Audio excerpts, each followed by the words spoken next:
အားလုံးပဲမင်္ဂလာပါအမဲငယ်ပွားကြော်လေးကြော်ပါမယ်အယုံဆုံးစီတဲ့ကိုစက်တုံဖြူရဲ့ဂျင်းလေးကိုအရင်စီလေးတက်လိုက်မယ်ပေါ့နော်ပြီးရင်တော့အမဲသားကိုမိုးခိုသားတုံးထားပါတယ်သူ့ကို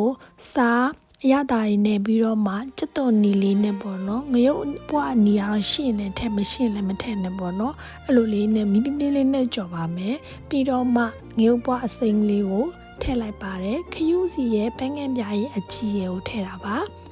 ပြီးရင်တော့တကြားလေးနည်းနည်းလိုက်ချင်လည်းလိုက်လို့ရပါတယ်မလိုက်ချင်ဘူးဆိုလည်းအချုံမုံနေ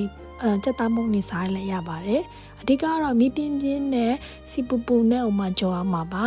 ဒီရေလေးနည်းနည်းလေးလိုက်ပြီးတော့မှသူ့ကိုအသားလေးဣလာပြီးဆိုလို့ရှိရင်ရတာနေထဆင်ပြေပြီဆိုရင်တော့အမဲသားငရုတ်ပွားဆွဆွမုံမွေးလေးပေါ့နော်ရပါပြီရှင်အရာကိုလွယ်ကူပြီးတော့မြန်ဆန်ပါတယ်မိုးခိုသားကိုတောင်းရပါမယ်နော်အားလုံးပဲလက်စားကြည့်ပါရှင်ကျေးဇူးပါ